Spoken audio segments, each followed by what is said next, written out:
Mesdames et messieurs, bonsoir. Bienvenue à cette nouvelle édition du journal télévisé de votre chaîne privée La Sahel TV. Tout de suite, les principaux titres de cette édition. Plusieurs personnes trouvent la mort suite à une bousculade ce matin pendant une opération de distribution d'aumônes à Nouakchott.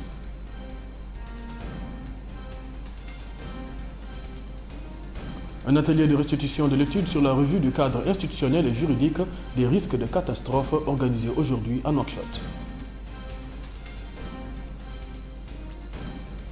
Un séminaire dans le cadre de la lutte contre le blanchiment d'argent et le financement du terrorisme a été organisé par l'ambassade des États-Unis d'Amérique et la Banque centrale. Mesdames et messieurs, bonsoir. La tragique bousculade survenue ce matin près du carrefour appelé communément Carrefour Noidebout a entraîné la mort de près de 8 personnes selon un bilan officiel communiqué 1 heure après le drame par des témoins sur place. À l'heure exacte où nous sommes, le bilan se serait alourdi. On parle de la mort d'un homme et des dizaines de blessés selon les derniers chiffres donnés par des responsables de l'administration hospitalière qui se trouvaient au niveau de la morgue.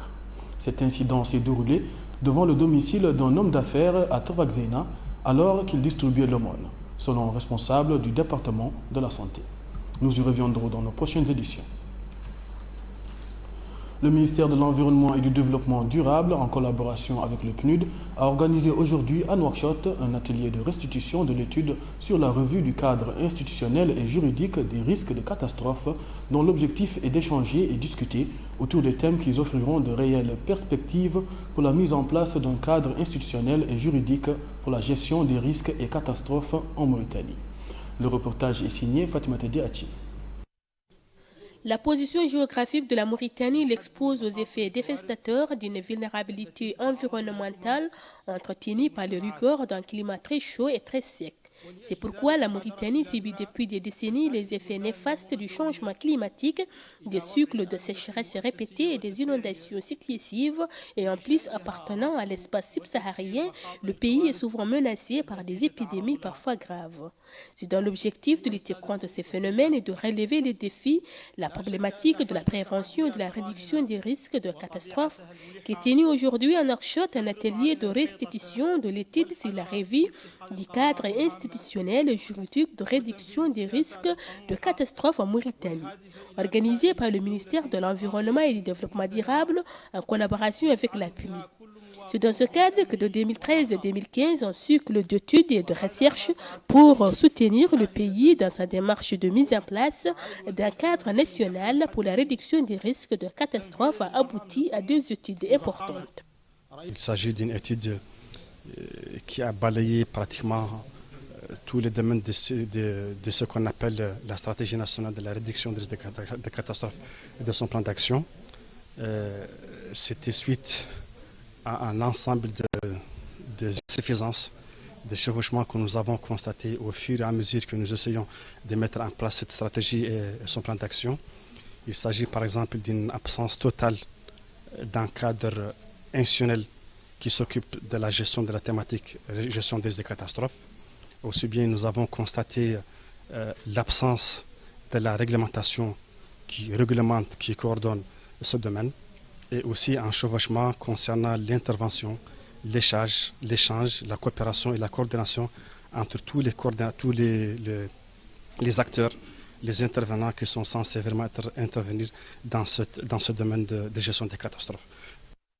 L'occasion pour le représentant adjoint du PNUD d'affirmer que cet effort conjoint entrepris a abouti également à une analyse de la situation du pays et dont le rapport a fait un inventaire des informations et des données disponibles en Mauritanie dans le domaine de la réduction des risques de catastrophes qui servira ainsi pour une évaluation nationale des risques. Les efforts entrepris conjointement traduisent cette volonté manifeste commune entre les autorités mauritaniennes et le système des Nations Unies de doter le pays d'un cadre institutionnel et opérationnel capable de répondre efficacement aux multiples défis inhérents à un pays aussi vulnérable aux risques de catastrophe que la Mauritanie. Qu'il me soit en outre permis de saluer ici l'engagement et l'implication des différents départements ministériels dans ce processus, ce qui a permis aujourd'hui de réaliser des avancées significatives en matière de conception et d'engagement pour la gestion coordonnée des risques de catastrophe. Je voudrais également saluer ici l'implication effective des autres agences du système des Nations Unies dont la participation effective à toutes les étapes du processus témoigne encore une fois de leur volonté de soutenir les efforts de la Mauritanie dans ce domaine. Il faut dire qu'au cours de cet atelier, les informations qui seront partagées, les discussions autour des différents thèmes ainsi que les échanges fructueux offriront des réelles perspectives pour la mise en place d'un cadre institutionnel et juridique pour la gestion des risques et catastrophes en Mauritanie. L'ambassade des États-Unis d'Amérique et la Banque centrale ont organisé un séminaire dans le cadre de la lutte contre le blanchiment d'argent et le financement du terrorisme. Cette réunion va permettre de mettre en place de nouvelles méthodes pour éradiquer le fléau. El Abbas Cher El-Hadrami fait le point. La lutte contre le blanchiment de l'argent et le financement du terrorisme au niveau du système bancaire, tel est le thème du séminaire co-organisé aujourd'hui à Nouakchott par l'ambassade des États-Unis d'Amérique et la Banque centrale. L'objectif est de sensibiliser sur les dangers que représente le blanchiment de l'argent et le financement du terrorisme, ainsi que sur les meilleurs moyens de lutter contre les transactions financières suspectes. Le blanchiment d'argent, autrement dit finance noire, provient souvent de trafic d'armes, de drogue, de trafic d'êtres humains ou d'autres activités illégales. Je pense que ça c'est un séminaire extrêmement important pour la Mauritanie et pour toute la région du Sahel. Vous savez plus que moi que cette région est infecté par le trafic de drogue, le crime organisé, crime transfrontalier, par le blanchiment de l'argent et le financement du terrorisme. Donc, ce séminaire rentre dans le cadre de la lutte contre le blanchiment de l'argent et le financement du terrorisme. La situation, c'est la situation de tous les pays du monde. Il n'y a pas un pays qui est épargné par le blanchiment de l'argent et le financement du terrorisme. Aux États-Unis, en France, en Europe, partout. Il y a de ce qu'on appelle les commissions d'analyse des informations financières. Chaque pays aujourd'hui est doté, depuis quand même plus de 20 ans, chaque pays est doté d'une structure de lutte contre le blanchiment de l'argent et le financement du terrorisme.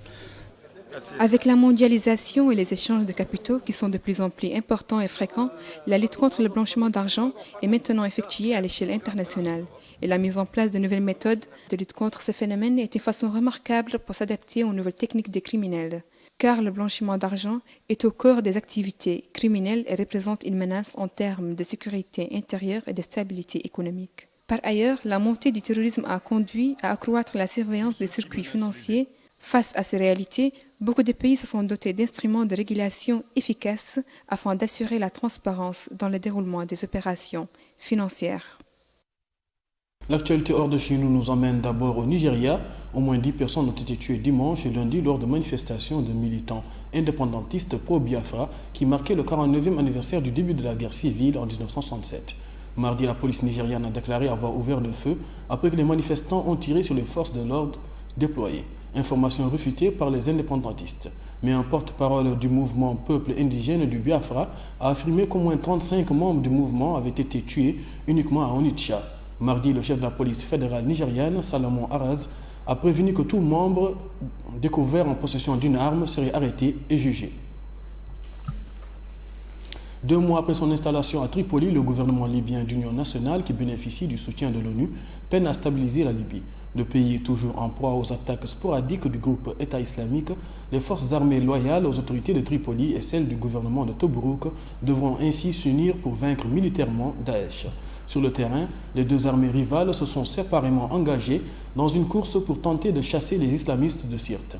Une concurrence mal perçue par la communauté internationale qui pense qu'elle risque de mettre en péril les efforts de lutte contre les djihadistes, dont la menace se fait grandissante en Libye depuis leur implantation dans ce pays fin 2014. Les autorités sierra-léonaises ont supprimé ce mardi 57 permis miniers d'exploitation et d'exploration, ce qui entraînera du coup la fermeture des compagnies pointées du doigt pour leur mauvaise gestion des ressources de ce secteur crucial que la Sierra Leone veut ainsi relancer. L'épidémie d'Ebola a gravement affecté l'économie de la Sierra Leone, grande productrice de diamants, entraînant une récession de 21,5% de son PIB en 2015, à en croire les statistiques officielles. La Sierra Leone, pays pauvre, est tout de même détentrice de ressources importantes en diamants, or, bauxite et fer. Ces richesses naturelles lui avaient permis de bénéficier d'investissements étrangers conséquents et d'une croissance enviable jusqu'à ce que survienne l'épidémie d'Ebola. Voilà ce qui met fin à cette édition que j'ai eu le plaisir de vous présenter. Retour sur les principaux titres de ce journal. Plusieurs personnes trouvent la mort suite à une bousculade ce matin pendant une opération de distribution d'aumônes à Nouakchott.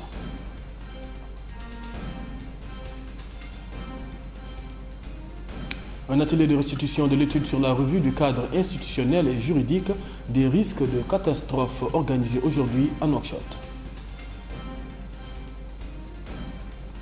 Un séminaire dans le cadre de la lutte contre le blanchiment d'argent et le financement du terrorisme a été organisé par l'ambassade des États-Unis d'Amérique et la Banque centrale. Mesdames et messieurs, merci de nous avoir suivis. L'information continue sur notre site internet www.sahel.tv. Merci à Aboukrin Seddir et Malik Sy, ainsi qu'à toute la rédaction pour la confection de ce journal. Merci et au revoir.